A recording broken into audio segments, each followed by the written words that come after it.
Hey everybody, welcome back to We Are Podcast. This is Campfire Stories Presents Season 1, Episode 1, Brad Lyon and the B Stream. If this is your first time checking out the podcast network, please head over to your favorite podcast app, Spotify, Stitcher, Podbean, or iTunes, and give We Are Podcast Network a like. And if you get a chance, head over to our social media. All links can be found in the description. You can find us on Facebook, Instagram, and Twitter at /We Are Podcast. And with that said, on to the podcast. Campfire Stories. Hey everybody, welcome to Campfire Stories. Today we are having our first guest, a very special first guest, someone who I'm so excited to talk to. And this guy is a contemporary actor, voiceover actor, writer, director, and producer known for his roles in indie horror films like The Bloody Nun and Theater of Horror. Alongside his extensive work in theater and screenwriting, he balances his career in acting with a career in health information technology. Oh, I can't wait. I can't wait to meet the guest. Where is he? Oh, I'm telling you, man. I'm telling you, this guy, all right, just off the bat, this guy is my new favorite actor, hands down. He's amazing, unbelievable in these films that I have watched. We will talk about them each individually, but we got Carl J. Grasso here. Carl, how you doing today, sir? Wait, is it your birthday today? It was on the 14th, so Wednesday. Oh, so you lied to me. Okay, all right, that's fine. Do you have any birthday cake laying around, though? I mean, oh, dude, we are diabetics in this house, and we just have sugar everywhere. It's ridiculous. wait, what do you mean there's no cake? You don't have no cake? Oh, well, we got cake. We got cake. We got ice cream. That's the good answer, or I believe donuts, right now. We got everything you need. So. All right. How you Good. doing today, Carl? I'm doing great, actually. I feel like I'm in a play right now, which is okay, so I like film because obviously more people could see it, obviously, because it's international. But like I think that the characters and the best writing is from the stage. So I'm like in my happy element now because I'm actually digging into a character that it's very complex and it's very different than me, and I've never touched this guy before. Show called Clyde's by Lynn Notage. She won a lot of awards. A very popular show right now. And I am playing a drug addict sous chef felon, so it's really fun. And if you're in the North Carolina, Winston-Salem area, we open February 6th through Valentine's Day. If you're in the area, come see me. I'll give you a fist bump or a hug, whatever you want to do. Come on. I'm telling you, and you have range, good sir. You have so much range. It's unbelievable. So I watched two movies, your movie or short and a really short. We'll discuss what those are so everyone can watch them. We'll also link them in the descriptions everywhere. I want people to see your work. I want you to see how amazing you are. But let's begin from the beginning real quick, if that's okay with you. You grew up in Sound Beach, New York. Is that correct? Yes, that is Long Island. Excuse me. Let me go back to my roots. Long Island. Yeah, I'm from the place where we get a coffee cup from 7-Eleven or the deli, and we just sit there and going, hey, do me a favor. Do me a favor. Don't know what it is. Just do me a favor. It's a thing. Our colloquialism is, do me a favor. And it's either, go F yourself or, just do me a favor. I then went to, it took me a while, but just New York was getting a little bit too pricey for me. So I actually transferred to North Carolina, where I've been more creative than I was in New York. Figure that one out. Where I came here, my career actually skyrocketed, which is weird. Early career in New York, I was an extra in like movies, music videos, short student films, and I was always a playwright. I learned how to playwright from a man named Jonathan Levy from the Manhattan Theater Club at SUNY Stony Brook University. I was lucky to actually be in the guy's presence, and he taught me like everything I know. I didn't go to any acting college. I went to a liberal arts school, Suffolk Community College, and I learned acting through quite a few good teachers there. Through that, I didn't do a lot until I took myself seriously, and I said, let me join Backstage.com, which Backstage magazine's been around since, I can't tell you when, the 1950s, 60s. That's wrong.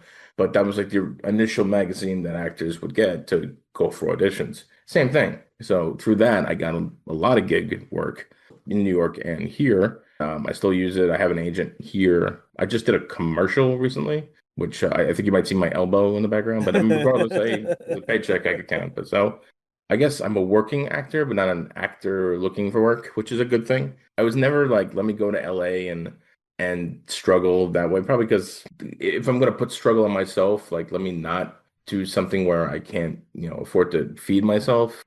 I grew up in South Beach, like you said, and like my parents were like, "No, you're not doing that. You're gonna go to college, get a real job. You're not gonna, you're not gonna be an actor. Like, what are you, like, what makes you think you can act, And rightfully so. It's like 90% of SAG is unemployed, and that's the reality of it. So, I mean, I've never wanted to risk that. Maybe, and you have a second opinion. Maybe I should have, but good things are happening to me now. And I had to mature into where I am now to get like my talent to match my skills.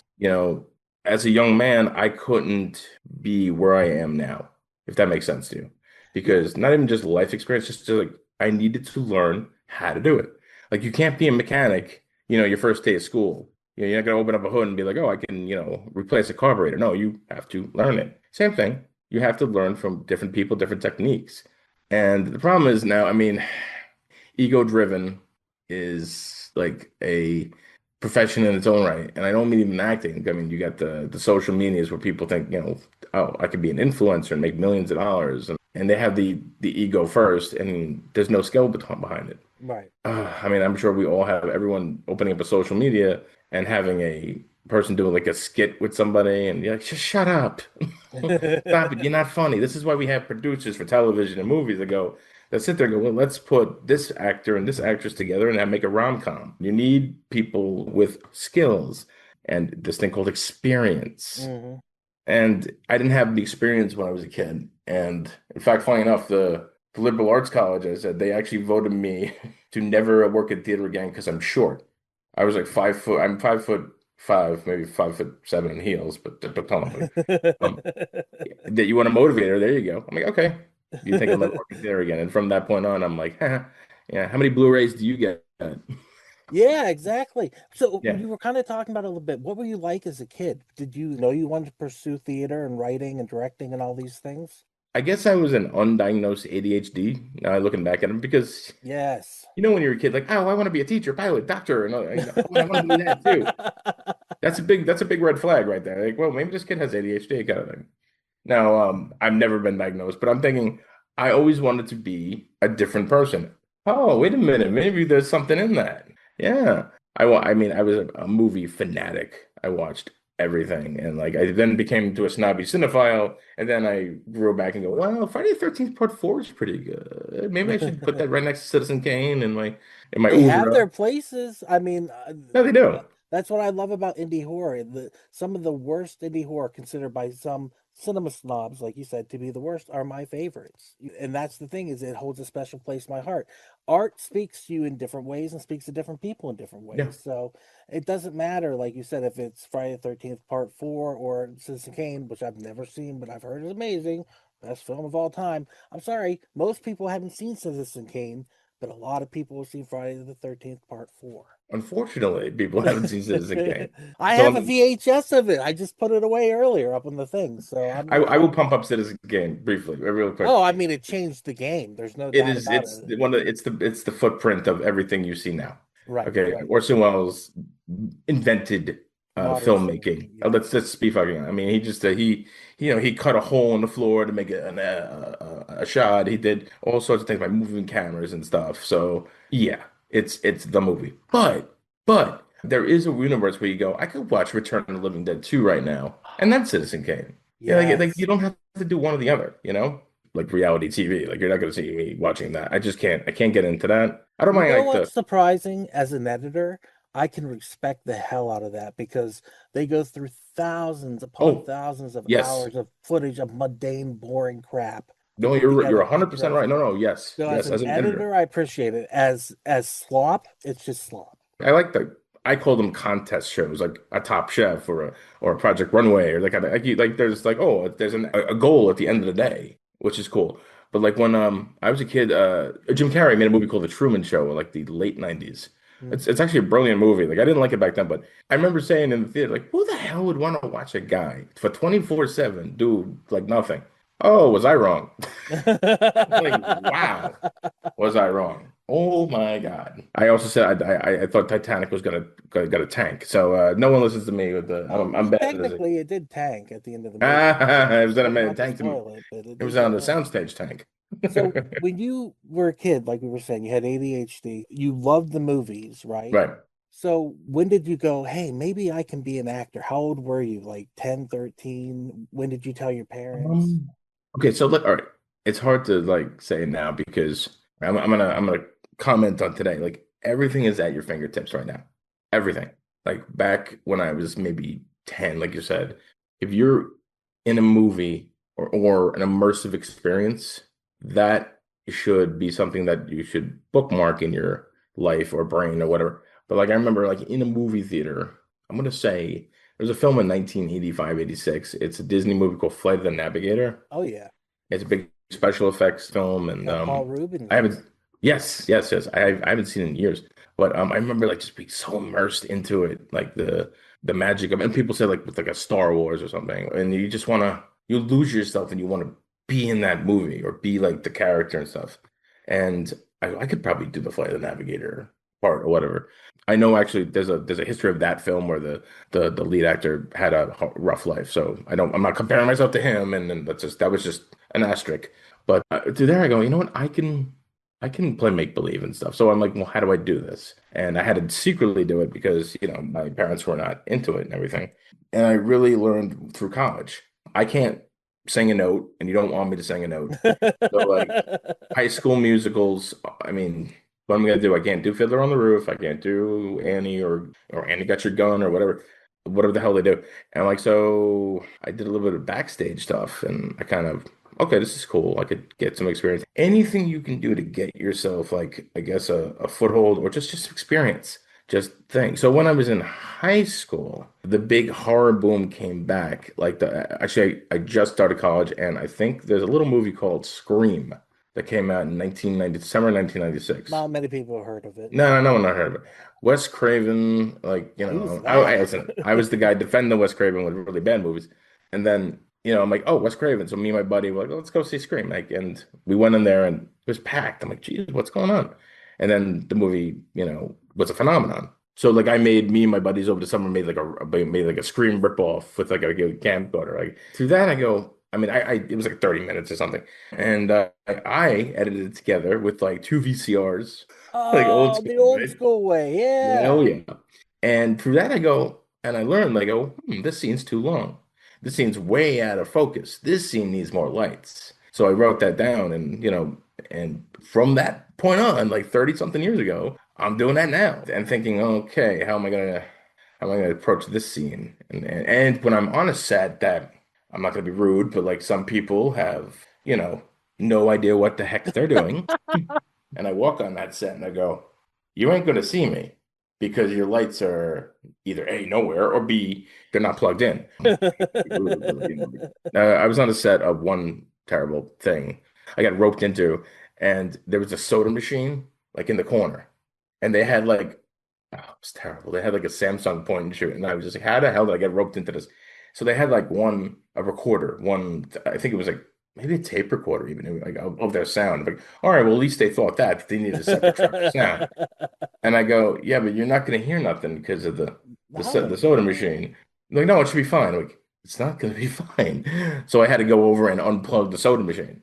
And, Nice. all right, so I'll admit it, I am a dick on the set. You should be a producer at that point of the movie. You helped. I mean, you should... There was another thing where I was here in the woods of Chapel Hill, North Carolina, and I was behind the scenes as like an AD, and I go, we're going into the woods, and there's gonna be leaves on the ground. So I actually bought a leaf blower, and I blew the friggin' path for the actors to go on. And of course, the director's like, no, you have to go this way. I'm like, dude, I just leaf blown this path. We can't go that.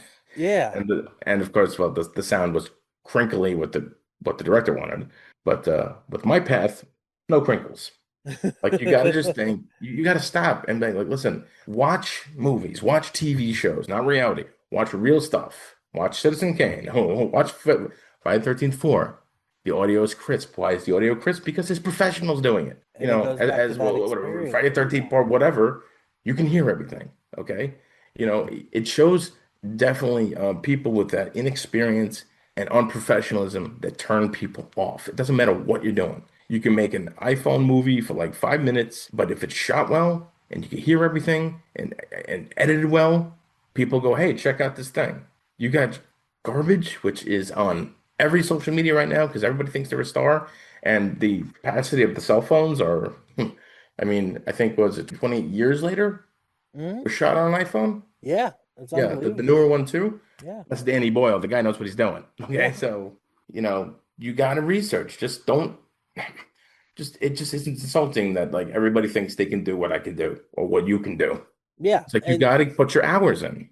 you have got to. And that's the thing I learned from podcasting in the beginning was editing was very important to me and learning that process and then learning how to take out the ums, buts, ands, things like that. And then just videos the same thing. Cut down, cut down, cut down, get to it. You know what I mean? And that's kind of sad though, because in this time and people just don't have the attention span for so much. But with that said, comedy is really good for 60-second clips. Horror is good for 60-second clips. Like you've got to catch people's attention in a lot of ways to get their eyes on it. And you have to play the social media game. You have to, like you said, do the promotion. You have to find a way to get eyes on your material. So Right. it's a game. And at the end of the day, it does require a lot of skill. And I love what you said about you have to learn it. You have to be able to fail at it and get better and get better and get better. So I love It's that. it's yeah, it's easier now. This is the irony. Big capital letters. Like it is so easy right now to make a movie, but it's too easy to make a movie. And if you don't have the skill set, then you're not going to be seen. And now, like years ago, like you would have to buy film. You'd have to raise money for film. That's this thing where people might not understand in this podcast. It's this negative thing that wasn't digital, that you actually had to get developed and processed. So when you hear, rolling, that means the film is going through a camera. And now it's like all very antiquated now because it's digitally shot, but still digitally shot, you got to dump it to a hard drive or dump it to a bigger computer. So it's like there's still there's obviously technical stuff. You can't just leave the stuff in the camera. I mean, some people still edit in the camera, and that's actually an old trick that you could do back in the 1940s and 50s. They didn't have much time and much money, so they would edit scenes in their camera, and people do that digitally on the thing now too, which Yeah. I mean saves time, and actually that's a good thing. Yeah, and I don't mind digital at all because I grew up with it. But there are Right. certain filmmakers like Quentin Tarantino who refuse to work digital. I mean, he Yeah. did once for Sin City, and that was it, Oh yeah, that's right. Yeah, that Yeah. one scene with Benicio del Toro, I think. Yeah, Yeah. but like some people need to be purists. Another one is the guy, Chris Nolan, right? Doesn't Chris Chris Nolan Nolan. work in Thank you. film? Yes, that's what I Yeah. was going to say.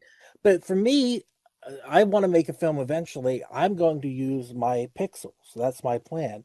What I noticed is I when I worked for the improv, I bought a 4K camera, brand new, Mm, $3,000, something like that. It's Jesus. expensive. Nice. And the video from my Pixel phone was better than the 4K camera, and I could not believe it. I was It's like, so what is true. going on? I mean, but the sound quality is not great, so obviously you got to Right. find a way to do all that. I love the tangent we've gotten off on, but I want to get back on track here because I want to talk a little bit about your playwriting and how you talked about you studied it, Oh, yes. but you are like, what's the word I'm looking for? You are not notorious. That's notorious playwright. Maybe I That sounds am. badass actually. But you are a Yeah, prolific playwright. You've written a ton of plays. Is that I correct? have, yes. And actually, I just got published in a mini play review, December 2025 issue of mini play review. Very nice. That's just Congratulations. available on, I think, lulu.com. That's a self-publishing website. Yeah, and here in Greensboro, North Carolina, I put on a lot of productions or stage readings of some of my shows. And I New could York was tell like a from the couple. one short that I watched, the short you put out, The Envelope, we're going to start naming them, that Okay. you were a writer because the Yes. dialogue in it is absolutely amazing. And Right. so, what is it about playwriting that really captivated you and drives you? Started with screenplay writing, and then I met this gentleman, Jonathan Levy, in Stony Brook University, and he really turned me on to theater writing, playwriting, and like I fell in love with it ever since. Like just with his teachings of it, and this goes for film, that theater or the film space is your magic. It's your magic center, or it's where you can perform your magic tricks. And what I mean by that is we can pretend. I could take you into my world and say we're in Paris, France right now. We're in Paris, France right now, but now we're going to go to the moon. Now we're on the moon.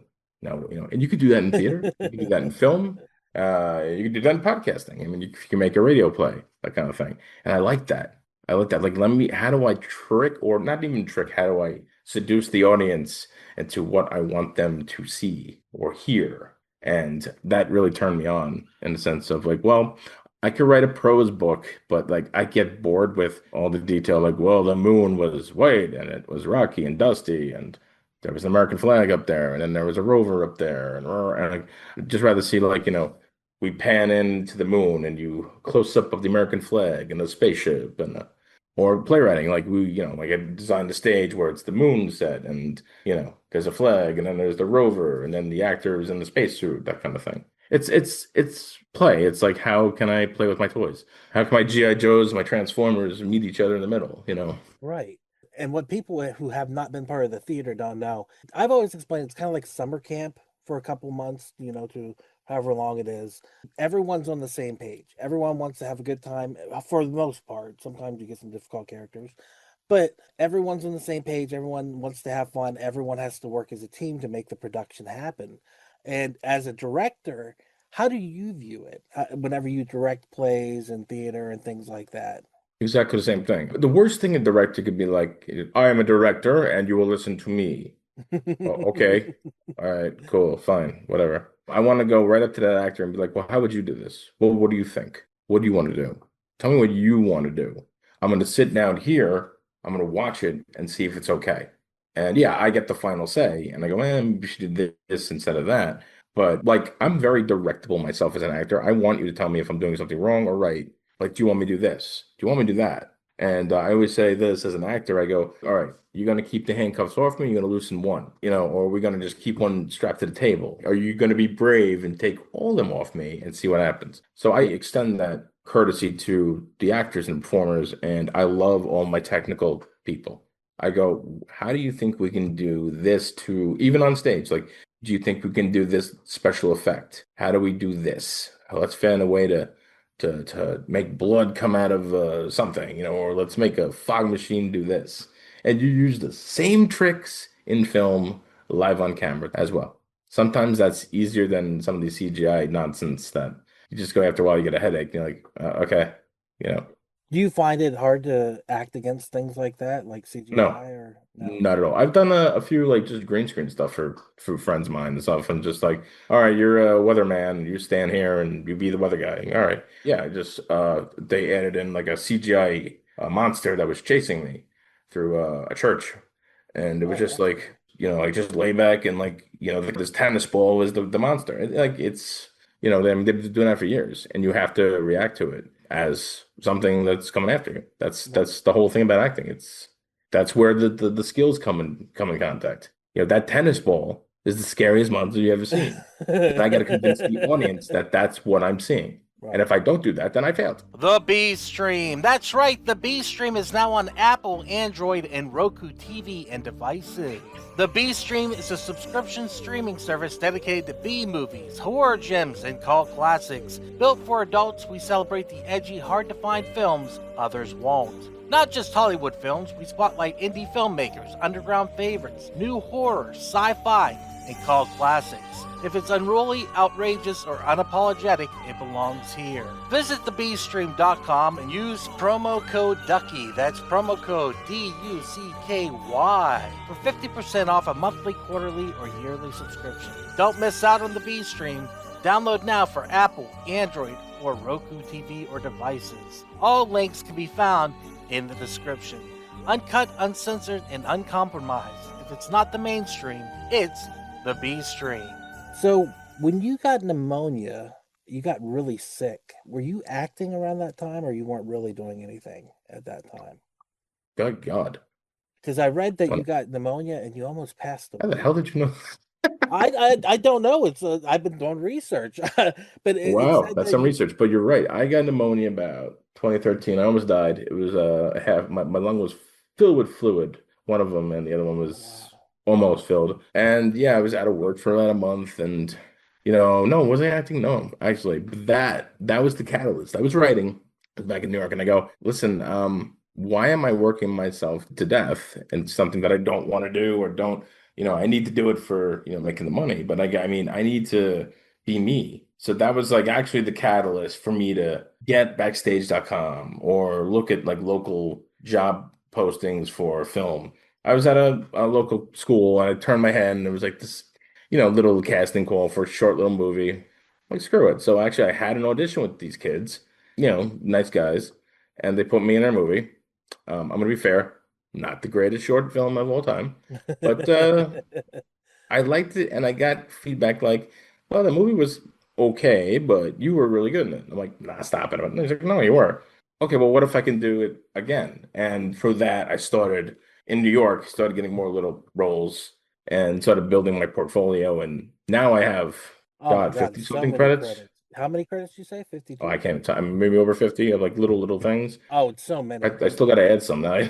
Hey, damn it, I got to do homework later. Thanks. I Yeah, got to add I more stuff. noticed that the newest one that you sent me, the shark hadn't been put up yet, and I'm like, the shark is awesome. I want to see it as a mini series. I hope that it happens. No, I'm being serious. I was at work the other day. I was like, so what would happen to the shark, and like, what would the adventures of the shark be? No one's done that character before, the loan shark story that I've seen anyhow. Maybe it's been done. I'm sure it has been done, but I mean, that was another young director, Artiz, my buddy. I believed in him. Like he came up to me and like, this happened a couple months ago, and I looked at this kid, and he told me his intentions, and I'm like, I think this kid's gonna be good because I have that psychic connection with him. I go, I think he's gonna because I saw his work. I'm like, no. I'm gonna really go help this kid out, and we're gonna make something great. And I got my buddy Craig to come with us too. It's funny you say that about that because I mean I think he's a good editor. This young man is a good editor too. And I'm like, this is a great piece of little film. It is. Now I don't know about the miniseries, but that would be awesome if that would happen. But I think it's it'd it. be great. Go watch the shark first of all. It's going to be linked in the Oh, I've description. seen it. Yeah. Oh, I'm familiar with that. but whenever people watch it, it's a voiceover and you're That's my acting on voice. top of it. It's awesome. It's a great Mm. little piece. And Mm. so when I watched it, I'm like, oh wow, this could really be turned into something like a Breaking Bad or like a Sopranos or something like that, where it's like, I'm going to expand on that. So, like, stuff like The Shark is a proof of concept trailer. And people can, if you really want to get investors, proof of concept trailers or shorts, you might want to do that. yeah. And I mean, again, that's one step to maybe getting in the door somewhere. And people would rather see that than, well, this is the working title of the script. And then you got to get an agent. But if you can get a meeting somewhere in LA, that is still close to impossible, but I mean, it might happen. But like, if you have that behind you, then maybe, you know. And if you have all the pieces with like B-roll and all that kind of stuff, and you have the right voice acting, it took me a long time to get to this place where I can do that. I was going to ask, how did you get into voice acting? I just happened to have a good voice, and I found it accidentally. After I started going through college and listening to myself in my short little stupid films before I got into like elocution lessons and voice lessons, and I just heard myself. A Long Islander has a very distinct accent, and we dropped the R's a lot, and I got an idea what we could do, and yeah, do me a favor. Yeah, it's not favor, it's favor. And I heard me on tape talking like this, and I go, oh no, no, no, no, no, no. Dude, dude, we have to fix that I immediately. noticed that too, that your accent, I think in a couple of the roles you have a bit of it, but like when you Well, play Phil, it's not there. It's I was gone. told by an acting teacher, in my liberal arts college, she said she sat us all down, like 50 of us, and goes, all you have terrible speech, all of you, but keep it. Because and she's right. And I don't know how many times you just as a New Yorker, you just listen to somebody who's not from New York do the accent and you go, oh, Because oh, everyone thinks they can do it in New York, right? oh my Yeah. God. Oh, I was on this is recent. Like I was auditioning for a play, Frankie and Johnny and the Claire de Lune, and this is the South. To hear these people with the New York accents, and I just wanted to vomit. It was just bad because I'm like, we all don't sound like that. You all sound like Sylvester Stallone, who's from Pennsylvania. Yes. Okay. It was And not New also York. what is it? The five boroughs of New York, each accent's different, isn't it? Oh, everybody. I Yeah. mean, there's Buffalo where they're basically Canada. They have a different, different accent. Yeah, absolutely. Yeah, one of Different my good towns in on Long Island are different. Different towns, there's Yonkers, Bronx, Brooklyn, Queens. I mean, they're all different. But yeah, you keep it in the back pocket. So of course, down south, they're like, "Wait, where are you from? You can do that, and you can do it naturally." I'm like, "Yes, I can." But do I want to? No, I do not. And I say, all right, fine, okay, yeah, I'm gonna drink some coffee. Hey, do me a favor. Yeah. So so keep it in your pocket. so what we were talking about accent wise, it's kind of like in the UK, which I wanted to talk about a little bit. You love British humor, don't When I was you? growing up, my grandfather was heavily into British sitcoms, and he got me into it. And beyond like Monty Python, it was television shows called Are You Being Served? Hello, Hello, Mr. Bean, Black Adder, Rowan Atkinson stuff, Red Dwarf. He was into that. I mean, and so I kind of grew up on that a little bit. And through that, there was a 1968 television show called The Avengers. It has nothing to do with Marvel Comics, but it was Mrs. Peel, John Steed, and I just love that culture. So fast forward, my film, The Mutilated 2, actually got picked for Fright Fest in UK for 2024. So me and the director, Buddy Cooper, flew over and dream come true. It was just like I'm in the middle of Leicester Square going, how in the heck did this kid from Long Island wind up right here? Right. So, and I was like, this is one of the best experiences of my life. So, There's an interview with you talking to a British yes, reporter online there's a about few on the red Mutilated carpet. 2, Yes, about the film. and you look so happy. You are so excited. This is my first time seeing you talk, actually. It's the first thing I watched. And I was like, Yeah. this guy's got so much personality and he's having so much fun over there. That's Well, great. because they didn't know what to do with me. Because I just came out of nowhere. Like I can't, I was like shot out of a cannon. Because I'm like, so happy. I'm in London. I'm not, I mean, I don't know where the hell I am right now. And they're asking stuff about the movie. I'm like, screw the movie. This is great. Look at all this over here. I'm gonna have some tea later. At a place So called the tea Crypt, time, which is in yes. London, right by it's a Trafalgar Square, excuse me. And I'm like, I'm going into the crypt, not Tales from the Crypt, but no, the crypt in the town of Trafalgar Square. And I met people that I worked with on a remote project. I met a woman who was friends with somebody who I knew in North Carolina, and we had tea together. And I'm like, this is amazing. I get to hang out with you. And like I've only seen you on the screen. And that is, also okay, so I'm old, but like we never had like this, the video conferencing stuff when I was a kid. Real human interaction, which everybody is missing. I mean, everybody just doesn't talk to people. We all just text and, voice our opinions and run away. And just instead of, let's just talk to people, even like this. I mean, you're in Pennsylvania, I'm in North Carolina, or people in London, England. And then, when I finally got to meet my friend, I'm like, oh my God, this is so exciting. So, Yeah, yeah, it was a real amazing experience. that's And I very got to meet Nick Varias, who was in Hellraiser, the original Hellraiser. He was the Chatterer. Oh, cool. And he came up to me asking about Mutilated 2. And I'm like, wait a minute, I know you. You're the dude who was in. He's like, yes, I was the dude in Hellraiser 2. I'm a bad accent. I do. Hellraiser 2. Yes, that was me. Like, think about that. Like, never meet your heroes. I'm like, I'm not saying that gentleman was my hero, but like, how many times on Long Island I used to come home, or I was a teenager, little boy, you would either see that movie on TV, maybe not Hellraiser, but or you'd rent it from a video store and you'd watch it. I never thought I'd meet the guy Yeah. and he would ask me about my movie. I definitely want to talk about Mutilator too. You're wearing Okay. the hat. I absolutely love it. I want to talk about The Envelope first, which is Oh a God. film that you directed and wrote and put online. It is online, right? That wasn't. Yes, he's on YouTube, I believe. Okay. Yes. I really enjoyed The Envelope. Oh, And thank you. what I really wanted to know, was it a calling card for other projects at all? Did people see that and you got cast from it? That was like, it's funny. I do my best work when I'm angry. Were you angry when you wrote and directed it? Because it was the pandemic Mm-hmm. and the fact that everyone was fighting the pandemic. And I'm like, guys, it's a disease. I mean, what are you gonna do? Like, do you really want to like fight with a disease? Because the disease will usually win. So like I said, all right, what if I did a remote movie and I could shoot it in my backyard, which I did, shoot in my house and hire actors all over the country, from New York, Minneapolis, I believe, and here in North Carolina. Like it taught me, this is what I like. I want to tell all your listeners, do something where if you want to edit something, make a short film and edit it yourself, direct it yourself. I mean, you can star in it or whatever. Just the experience of learning how to edit, learning how to set up shot, learning how to go, oh wait, no, that's not good.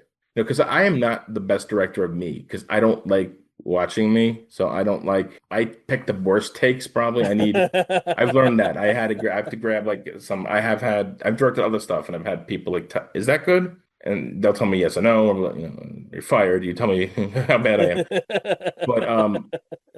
But so regardless of my performance in the envelope, which okay, whatever. I I thought look it for the was really performance of good. the other people. Like the girl who played my daughter, Jessica, I really like made her the star because I cut the scenes and I took her best scenes and I learned how to do camera moves in the editing process through computer software. Yeah, it was a big learning experience through me. Yeah. And oh no, this doesn't work. And I go, why doesn't this one part work? So I go, wait a minute. No, this has to be put in, not that. A is not good, but C is. You learn that through editing. I'm sure with podcasting, you go, wait a minute, no, he didn't say that. You got to go back to and copy paste and put that there.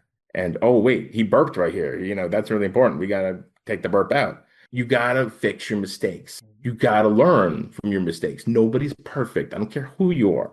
I mean, look at the credits of any major motion picture right now. It's like 10 minutes long of some of these movies. There's a reason that they hire all these people. Obviously people need jobs, but there's a reason why they have these jobs, and make sure this movie's perfect. And it's unacceptable if something's not perfect, I feel now. If you're spending $100 million for a movie, that's just my 2 cents with that. But yeah, the envelope was a good learning experience. And I'm proud of it to a point. Like I'm not a big fan of my performance in it, even though at Really? one point I did do real tears in that film, but like I did it. At least I did it. I And love the fact that you said that you filmed it across the country. I didn't even think about that because it was so seamless. I did think when I was watching it, none of these characters really ever interact in person. right. But I never realized, hey, like the doctor is on Zoom meeting or whatever would be the Yes. equivalent of that. And the daughter and the father are talking through the phone the whole time. It was really seamless. I was curious to how that worked. Did you do like reads for Jessica? Was it Jessica, right? Yeah. Did you do reads for her, like lines against her when you were acting, or did you just tell her, hey, this is the line? And Um, because it seems so yes. seamless, you're talking together. Yes, we actually had her dad read and it didn't work. I'm like, you need me. So instead of doing a live read, I actually recorded my voice for her and it worked. It was 100% better. Like she needed Oh, me that's to be on the other awesome. side. So That's were happened a you few times. Like I've been off stage or off screen and people, director's like, no, we need you. And I like that. I that's like the Jack Nicholson school of acting. He'll do that, Jack. If the camera's not on him, he'll be there. yeah, The true story. People will say that. Don't yeah. matter. I mean, Few Good Men. He was in a few movies like those. No, Jack was there the whole time. And John Goodman does that too. He doesn't let his Yeah, stand-in work, yeah, and then absolutely. he'll stand in and work against the actor because they need the other actor. They need Yeah, him. John Goodman. I guess Jack Nicholson. Like they're stage actors, Yeah, so that they get it. So they yeah. 100% get it. Real quick, what was the inspiration for the horror short? What was the inspiration? That's a good question. Oh my God, what was it? It was just again, I'm angry. I'm like, well, what the hell? What would be a good idea? All right, so guy comes home, he finds an envelope, and then he gets killed. Perfect. Done. Dude, when you got And then dipped of in the course, water, like I know no one grabbed you or anything. That was all you, but I was like, it really looked like somebody pulled you into the well, pool. of course, yeah, okay, so here's me. Like I take an idea, a simple thing. All right, this will take a day to shoot. It'll take, it's only 5 pages in the script. I go, no, no. We need to do 55 pages of stuff. Why, Carl? Just do 5 pages. Nah. So let's just jump in a pool. Let's do this. That's so I know that I felt like the film gods were with me because I shot all that by myself because it was the Oh, no pandemic. way. Nobody was there. So I had my Samsung phone that shot 4K. The movie gods and the phone gods were with me. In the beginning of the envelope, I used tiki torches and I lit them. And I'm like, no one's going to see this. I'm going to probably need a light. And good God, everything worked because it was just getting dark, I think. So, and then I shot and I then put lights on where I jump in my pool and I had a pool at the time. And I said, let's just cut different angles. That one beginning scene only took an hour because it was only me. So I'm like, all right, so move the tripod here, move this here, move that here. Like, okay, again, it's not flawless, but I mean, I just tried to get as exciting as I could with it. Again, teachable moment, teach myself. So if it doesn't work, do it again. But no, that whole beginning scene from the envelope, it all worked. So I pat And on my for back for myself. Yeah, dude, it was awesome. And like I was shocked with the tiki torch too, whenever it lit and it lit your face perfectly. I was like, that's really cool. Yeah, I was too. I'm like, oh, what? What I the thought hell's that was going really on? cool. And the So, fact that you made the shed like an invisible villain of its own, you know what I mean? Like, yes. I don't want to give away too much. Go watch the envelope. Well, But again, the movie was a no budget feature, let's be honest. But like, like, I but your mean, acting is really good. And I know you thank you. said that you don't like your acting in it, but like that showed the range because we're going to get into some of the other characters I've watched you play. Mutilator 2, let's talk about that briefly. First of all, Yes, let's talk about that. I love the movie. It is cheesy, good horror fun. Thank you. You don't even need to see the original to see this one. It Thank you. perfectly makes sense. Awesome time. You play, is it Henry? It's Henry, right? Yes. Yes, it is. And Henry is a sleazy film producer who He's misunderstood. Let's be Oh yeah, honest. I love that you said that because that means that you got so into the character. You're like, he's not sleazy. He's just misunderstood. He's That the hero of the movie. He gets the movie shot, done, and on he budget. doesn't. Oh, well, I don't want to spoilers. I might cut this out. He doesn't die, which I was shocked by. But he does get his comeuppance. I don't want to give away what it is. I did get. You were shocked. When I read the script, I go, what? Yeah. Oh yeah, how did you get the role? Backstage.com. I applied, and a month later or something, I got a call from Buddy Cooper. Hey, you want to Zoom with me? I'm like, oh, okay. Who's this guy? So now, like a week before, I got burnt on a project where we were filming, and then this person just pulled all the funding and said, no, we're not going to do this anymore. It's going to be a short film, and I'm like, huh? And this person's on my list where don't you ever talk to me again list ever. This person's tried to reach out a few times, and I'm like, no. So I was mad and I go, all right, so I'll meet this guy. I never seen the first Mutilator, okay? But I remember the box art of Mutilator. Now you guys could Google it. It's like four people that are on hooks and there's a girl with a bikini getting hooked. I remember seeing it in a video store years ago and I go, what the hell is this? And I faintly recall seeing it on like USA Up All Night, like in the 90s or something, or like a little piece of it. So I'm actually, here's the director of Mutilator 1, and I was a complete jerk. I'm like, yeah, well, okay, I've never heard of you. I don't know, who the hell are you? And now he's like my second dad, Mr. Cooper. I thought I blew the audition. I wanted actually the character of Zine, which is played by Ryan. I'm like, oh, I'll do like an Australian accent or something. I'll do something great. Like, no, I got something else. So I guess I exude a Harvey Weinstein quality. I don't know. But okay, so I read it. I'm like, well, he told me it's like, all right, so you're gonna do this, and then and this is gonna happen here. So I laughed for like a minute. I'm like, I gotta do that. That's gonna be hilarious, and people are gonna remember me forever in this movie. And I think maybe a month later, we went to Mad Monster in Concord, North Carolina. Now that's that's a horror convention, and I got to meet Neff Campbell, and Neff Campbell was like the next table over.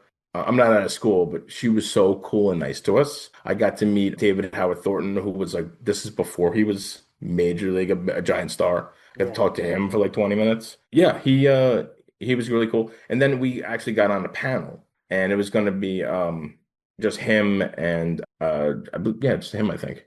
He's like, no, come with me on the panel. So we were all there on the panel, and you can find that on YouTube too. And I was like blown away. I'm like, I don't know what the hell I'm doing here. It's like, and now I've done like quite a few of those. And I'm like, geez, I think I've arrived now. Now I think I'm good. And then we filmed the movie. Yeah. And it kind of sat in production hell because it's not easy. I mean, oh, what about this person? I don't want to name names. But independent features get screwed all the time. And you just got to be careful with who you distribute with.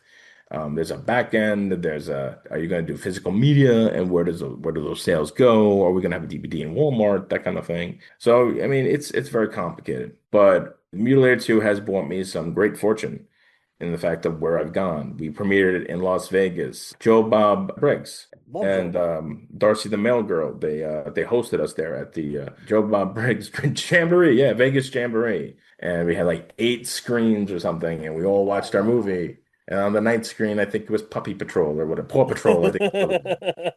Oh dear. And it was just, yeah, seeing me on 8 different giant ass screens, and the next day signing autographs, and the guy going, "Oh my God, that was you!" Yeah, yeah, it was me. And then going to Pennsylvania, Gettysburg. We did a Creature Feature Weekend. I got to meet Bill Moseley, actually. Nice Very guy. cool. Yeah, really cool dude. We premiered the movie. Then the next day, we had people coming up and go, "Oh my God, that was you again." Yeah, it was me. Yeah, yeah, yeah. I'm the scumbag. Yeah, I'm Yeah, Henry. Yeah. but you're a lovable scumbag in I that. thank Like, you. and that's the truth though, because that was my first introduction. That's the first movie I watched, right? So I was like, oh, okay, like this character, even though he's supposed to be a bad guy, quote unquote, Yeah. he's still so entertaining, and like the shit he's saying is so funny. Did you ad lib any of that, or was that all in the script? Oh, I ad-libbed a lot, a lot. Buddy was very generous with me. He took the handcuffs off me. I said, Yeah. just let me play with this. Let me watch this. Cody, Renee Cameron, who is a big star. I think she's on the show The Mayans, and she has her own YouTube channel, motorcycle YouTube channel. She's the girl that I try to solicit. Um, we worked out like in the sense of like, well, how are you with improv? Are you cool? She's like, no, I'm cool. So we worked in a like it was like a dance. Like, well, how do you? So I'm gonna throw this at you, and you see what happens. Actors like to act. Good actors like to play and see what happens. Bad actors, it's all about them. Oh yeah. That is a goal for me to steal that scene. But anyway, Well, would you embody that character when you said Harvey Weinstein earlier? Was that what you were thinking when you got into that character, oh, or? I threw a lot of because the voice was a thing. So I did like a Joe Pesci, Jack Nicholson thing, and I sped it up. And like, hey, doll face, that kind of thing, like something weird. Yeah. Yeah, yeah. Let me tell you this. I just sped it up and like get the F out of here. Like, it was the process of just like I was nervous for a long time because I'm like, I don't know if this is gonna work because it's still like it was a scene of sexual assault, sort of. But I Pretty mean, much, the yeah. joke is that the guy's such a buffoon that that he just like becomes a complete joke, and like the scarlet letter of it is he gets marked that he's a sexual like predator throughout the thing, and that's why I took it because I'm like, well, wait a minute, like the guy as a it's out.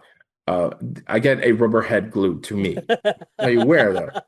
So, and I have a trench coat the whole time. So that's the joke of me running around with the thing. And It's so good. the prop guy, Bill was like, "Hey, do you want your?" I called our rubberhead Archie because I don't want to do Jughead. I mean, that would be too obvious, obviously. I'm like, so we shoved the. Well, he did. We couldn't figure out how to attach it to me at first. So he shoved a coat hanger. We bent it, and I put it on my belt loop, and then I could do jumping jacks. It was perfect. 99 cent a coat hanger. We don't need any big effects. No CGI with that. There you go. You know. And so I could run around with this thing attached to me the whole time with a trench coat, and that was fun. All right, I do like my performance in the middle here. I'll just say Oh, that it's great. It's because great. okay, so we took it to London. Now we're in Leicester Square, and we had like maybe a couple, maybe 100 people in the audience. And when I say a certain line in the film, laughter and applause. Yeah. I say a certain tagline, and I'm like, that made me feel great. What was the tagline that they responded to? Can you say it?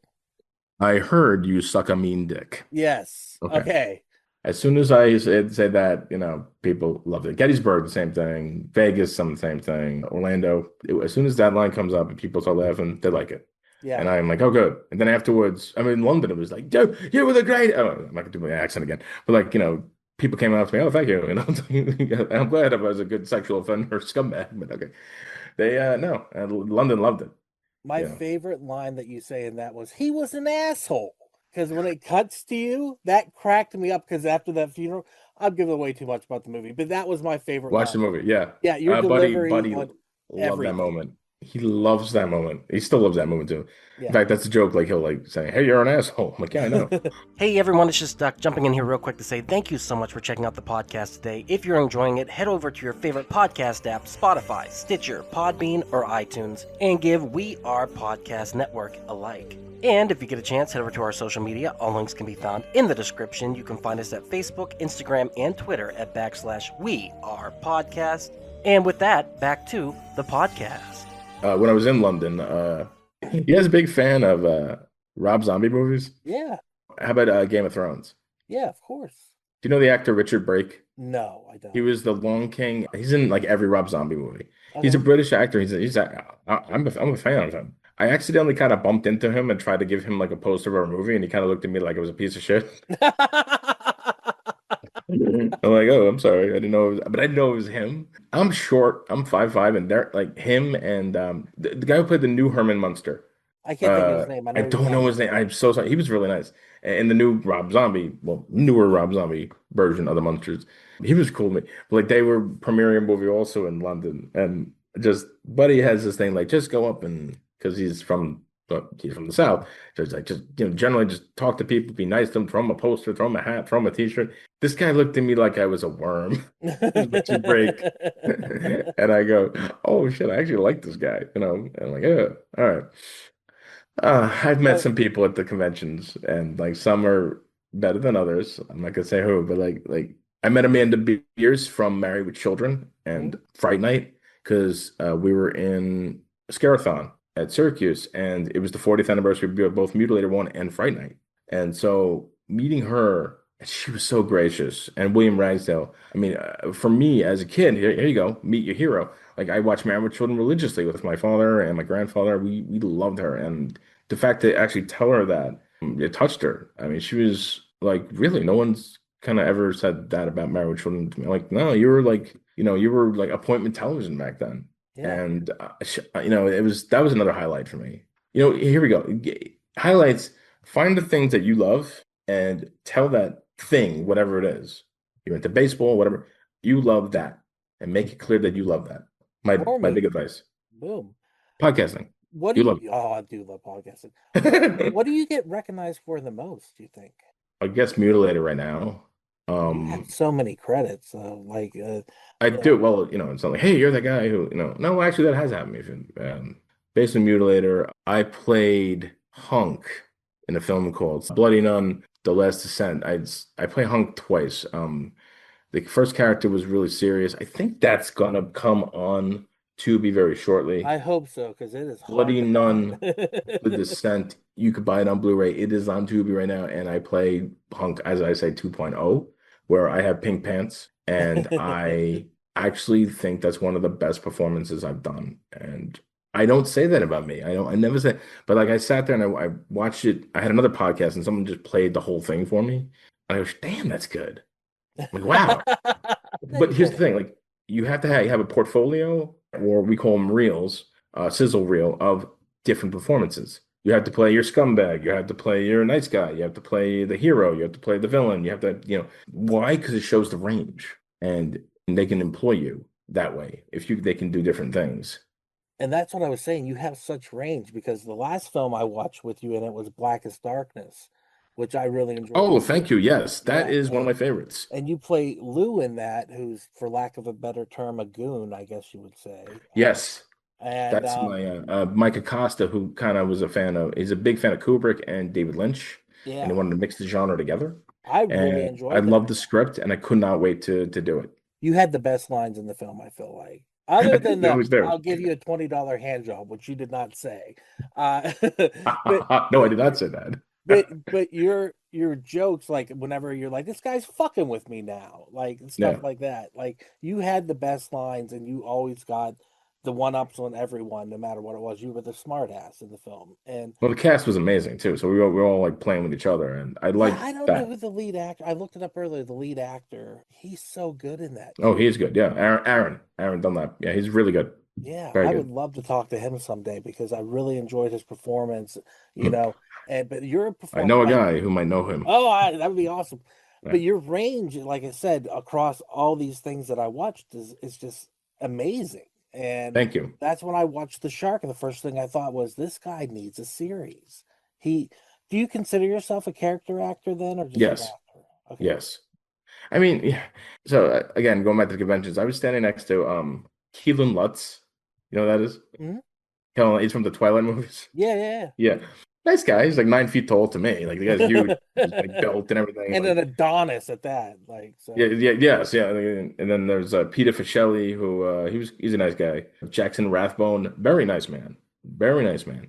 And these people are very attractive. Let's put it that way. They're like Hollywood. You put them in the front. That's classic Hollywood. Let's put the sexy ingenue in the front.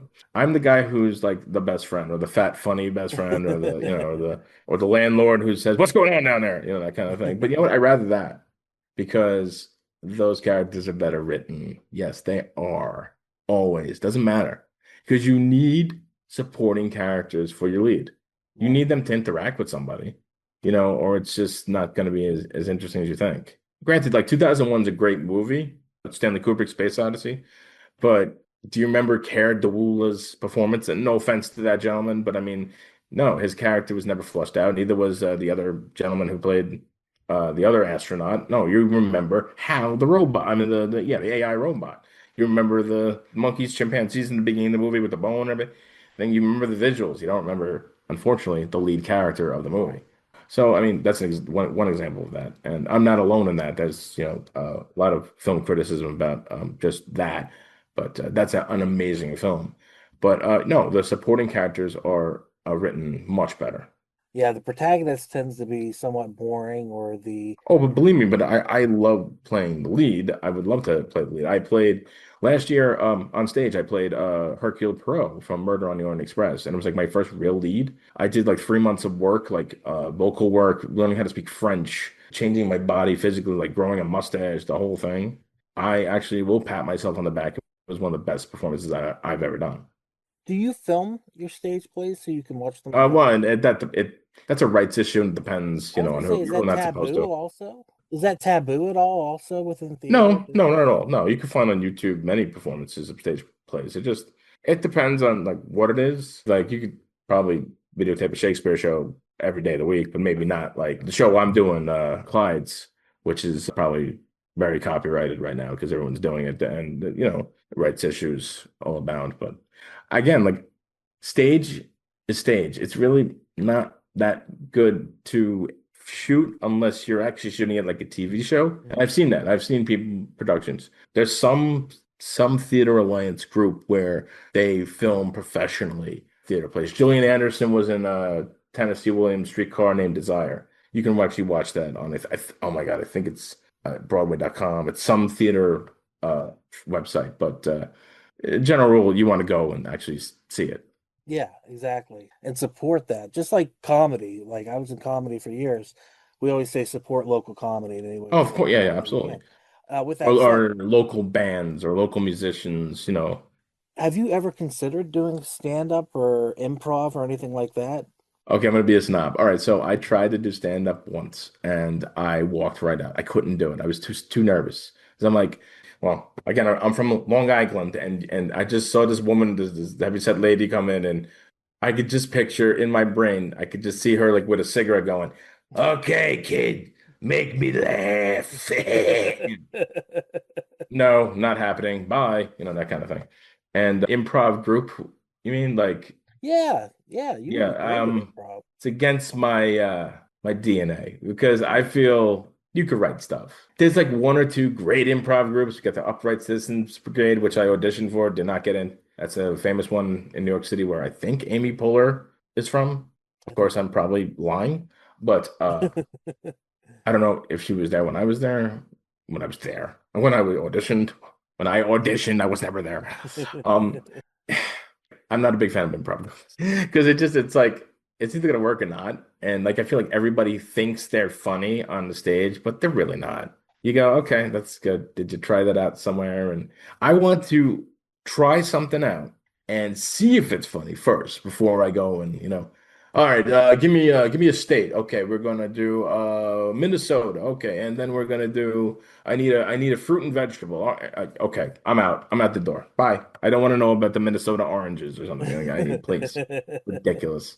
Well, that's the difference between stand-up and improv right there. Like you said, you'd rather write it out and give it a try. That's the stand-up side and the improv, but they're all pillars of comedy, which Seems like you do, because like you said, you go into there and then somebody like is Buddy Cooper. Yeah, he gave you the chance to kind of improv on set and make. Well, that's okay. That's different. That is, film. You get to, I'm trying something. I'm gonna try this. I'm gonna try that. That's different improv. Or like, oh, I don't go. Oh, well, I'm gonna make up a whole new scene here. I would be fired immediately. But like, let me try moving my arm this way instead of that way, or let me just say instead of giving me that donut, let me say donut here. It's different variations of a line that a director will most likely do. It's always the director that I never worked with again who says like, well, you have to be, pitch perfect on the script and everything. I'm like, okay, so I have to say it perfectly with every syllable. If I screw up a the or a preposition, I'm fired. Yeah. Yeah, there's people like that. Yeah, I've And heard about that where people like phonetically say this line, like exactly how I want you to say it. well, I mean, like, all right, well, Tarantino makes a great point. You said that he's like, well, I wrote my dialogue for a reason, and I want you to say it like how it. Well, again, but then that's Tarantino, and he writes, usually good characters. I'm gonna sound really rude, but like, some guy who wants to do a Scream knockoff or something, and you just read the script, and on the first page because I'm a trained playwright at this point. You go, oh no, no, no, no, this is bad. No, stop, please. It hurts. Oh God, it hurts. Yeah, but as a director and a playwright and an actor and all those, all these things that you do, as a director, you give actors the freedom to try stuff. I am. Yeah, absolutely. I'll definitely go into that. You gotta if you're making a 30-minute movie, you can't be 45 minutes of just improv. Right. You can't just do that. And I mean, I did that when I was a kid. And again, I learned. I'm like, no, you have to physically write a script. That's your bones. That script may definitely change. It may evolve, it may devolve, it may actually said this now 200-page feature might be a 30-minute short by the time you're done with it. You got to be flexible. I'm trying to get a project off the ground with a director. His name's RJ Couch, and he lives in Pennsylvania. Don't ask me where because that just went out of my head. I think kind of near Pittsburgh, kind of where I think you're Yeah, from. I'm an hour and a half outside. Yeah. So we're trying, and this is the other thing for independent film, crowdfunding and fundraising. It's very difficult. It's not easy. It's not like, oh, mom and dad will give me a couple $100. I mean, they might, but I mean, it's still like you still got to deliver something. I mean, you Right. can't make a movie for $100 unless it's in your backyard, like how I did with the envelope. But like I'm learning a new phase. I'm learning, okay, so now that didn't work. So how are we going to do it another way? So we're still trying to fundraise movies. In fact, you could go to Film Indiegogo and you could give us a pledge, like $5 to whatever you can donate. It's still up there. It's called The Suffering. And we're gonna probably launch maybe a GoFundMe next, or maybe another Kickstarter. I'm probably talking to this gentleman maybe next couple of days. But as an actor, there was a point this year where I was like, after I did my stage production of Perot, like there was like nothing. And all actors get this, doesn't matter who it is. Not everyone's A-list, and they don't stay really A-list all the time, except there's that select few, obviously. Luckily, I'm not an actor looking for work. I was getting depressed and what's going on, But like my writing was going up on stage readings, all sorts of stuff. So I was relevant, but like it kind of hurt. Like my feelings were like local stuff. People were like breaking up with me. Like they're like, well, wait a minute, how come this is not happening? Why aren't you listening to me? Why can't I be in your show? And then like the last audition of the year was the show Clyde that I'm doing. Wow, all the plugs I'm doing for the show. And I'm like, I'm not gonna get this show. There's no way I'm gonna be these characters. And here I am. I tried something outside of my like wheelhouse and box and go, I'm gonna try for this character, and it worked. Honestly, you So, never know. well, And it like you might be as said, easy as somebody having a mustache or somebody having blue eyes or being tall, or that's the other thing that people, if you want to go into acting professional, you got to realize that it's also a visual medium. And it's not like podcasting where you could look like anything. And, as long as you have a great voice, and don't make the podcast about yourself and talk about other people, talk to people, you're better. are you going to star in The Suffering? Are you the lead actor? Are you writing? Well, What's okay. your role? So that is the plan. It is a vehicle for me and other people, but of course, I'm smart, or in the sense that I will make it about other people as well as me starring in it. Because again, it can't all be about me. It has to have a story. So I'm actually, finding some very good talent in Pennsylvania, in Jersey, places that are close to you, where we can film this. And once we get rolling, I can't wait to work with these people and see what happens. What advice do you have for upcoming actors, filmmakers, writers, anything across the board? What would you tell them how to start and what mistake you made? The biggest mistake. Don't have an ego, and that's the hardest part. Even when I was saying how I was depressed, like, it was like a little ego bruising, but like, well, they don't want you because there's a reason. They found somebody else for that part. That doesn't mean you can't do it. It's just, it's for whatever reason, you don't fit that situation, that mold. So take time, go to the gym, make sure you're okay, make sure you're healthy, learn something, learn your craft, learn your trade, whatever you're doing. If, like I said, like if you're an auto mechanic, learn something else, learn something that will help you be the best auto mechanic you be. Take more acting lessons. I mean, Al Pacino famously, for years, even when he Oscars and stuff, he took acting lessons. You have to hone your craft. I hate to use these buzzwords, but it's true. You have to be a student within a student. I always learn from anybody. It doesn't matter who it is. I could learn from a 6-year-old. I learned something last night from somebody. And I'm like, oh, I'm going to write that down and use that somewhere. Like an actor, you have to absorb. You have to learn from people. You have to study behaviors and stuff. As a writer, read what you're writing about. Read that.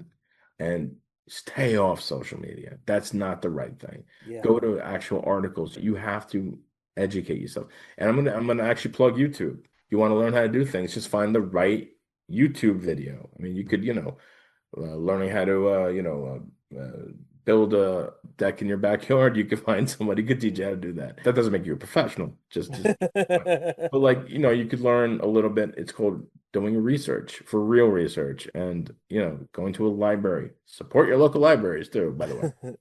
You have to learn. You can't just be like, I'm a star. I mean, granted, there's a million influencers, but there's a million influencers. Why do I want to watch you? You got to give me a reason. Not because you're hot.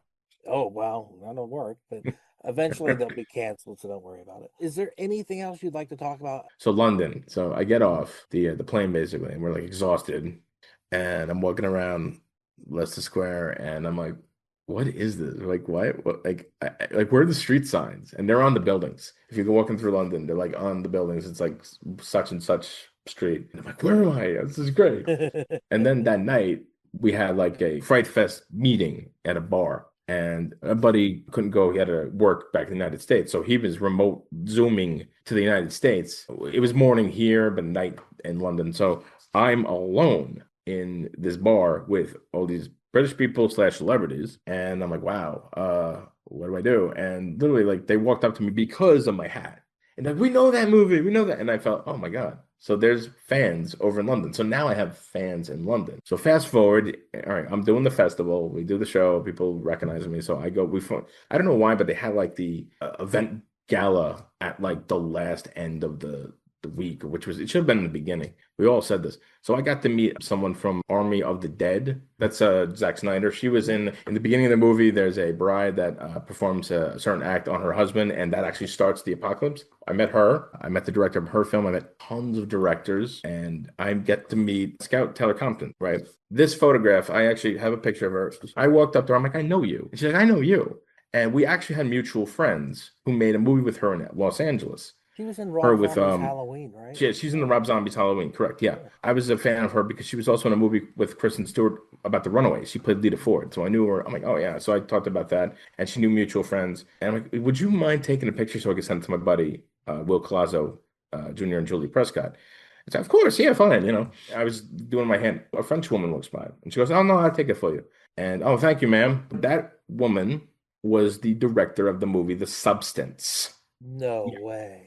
I have this photograph of me and Scout Taylor Compton on my desk to remind me, yeah, you've arrived. You've lived a life where my life is weird. I'm humble. I don't go up and, hey, guess what? Because people are telling me their stories and I want to know about their stories. And I'm going back into my head. I'm like, so do I tell the story where I met the director of The Substance? Maybe later. That's so cool. And yeah, I can't wait to see what happens in 2026. Awesome. So hopefully the suffering will get off the ground. And hopefully I'll be in another motion picture. I'm I'm here for hire. You want to hire me? Right here. Right here. Hire Carl J. Grasso. Get Oh, him thank in you. the film. Yes. And with that said, when I make my movie, I'm totally casting you in it, and Oh, that's great. So let's I make will your get movie you first. paid. Oh yeah, it'll be a good movie. I'll get you paid. You're probably gonna be the only one that gets paid, but I'll make sure you get paid. But I've Can I got to not play the cast. guy? Can I not play the guy who tries to solicit somebody? How about you play an Amish preacher? How about that? Perfect. How would you feel Done. about that? All right, I cool. love it. I love every Yes. second of that. That would be amazing. And it's going to be a horror film. It's going to be interesting. We'll get there. But Carl, thank you so much for joining me today. I really appreciate it. Where can they find you on social media? You can follow me at Carl J Grasso, and if I'm not posting a weird video of an animal, all right, so I have my proclivities where I just followed like the reptile zoo where like these people are like, look at this alligator, we call her Snowball. I'm like, I'm waiting for Snowball to bite someone's head off. But yeah, you can find me there. You can check me out on IMDb. You can always Google me and you'll find me there. And if you want, please, Bueller 2 right now is on sale. Blu-ray on Amazon. You can get it. Or you could just buy it, I think, on every major streaming, Amazon, Apple, Google, I think YouTube, maybe Plex. And check it out. It's really a funny movie. It's got some really good scares in it, and it's got a lot of laughs. So you're gonna have a great time. And it's only 70-something minutes long. And throw $5-10 at the suffering. Oh, please, yes, thank you. Yes, follow me on my socials for that. We will rise again with that. It would real quick. As independent filmmakers, doesn't matter if it's a horror movie or a drama, comedy. When you're trying to make a movie and you want it to look good and you want to do the right thing and professional and you have to get money, it's hard to access the studio system. So donating to local film projects on Film Indiegogo means a lot to all those filmmakers. Really, it does. Any donation to any film project doesn't even have to be mine, but I hope it's mine. Yeah, you're helping us a lot. So thank you. All right. Well, Carl, thank you so much for being with us. We really appreciate it. Everyone out there, go follow him on Instagram. Give some money to the suffering. So with that said, everyone keep horror in your heart. We will see you on the next one. And there it is. Thank you again so much for checking out the podcast today. If you enjoyed it, head over to your favorite podcast app, Spotify, Stitcher, Podbean, and iTunes, and give We Are Podcast Network a like. And if you've enjoyed this podcast, you're going to love the other podcasts here on the We Are Podcast Network. We have We Are Air, where we talk movies, entertainment, whatever the fuck we want to talk about. That's me, and that's Jake, breaking down that pop culture, and we're having so much fun. And don't forget to check out We Are Bagoo, a video game podcast where we talk Atari to Steam and everything between. Heroes, Zeros, a Dungeons and Distractions side quest. Me and the boys were playing some D&D. You can start that one from Season 1, Episode 1. It's a blast the whole way through. And I Hate Being Sober. Personal stories from epic people. I sit down with some of my favorite people of all time. We talk about their trials, their tribulations, and their journey this far. And finally, our live video podcast, Camp/Horrorcast, where we're going to have a roundtable discussion about our favorite horror movies. That'll be available on Twitch and YouTube, streaming every Monday at 8 p.m. Check the links in the description to find out what movies we'll be watching. Also, check the links in the description for our social media. You can find us at Facebook, Instagram, and Twitter at /We Are Podcast Network. With that said, thank you so much for checking out the podcast today. We'll see you next time.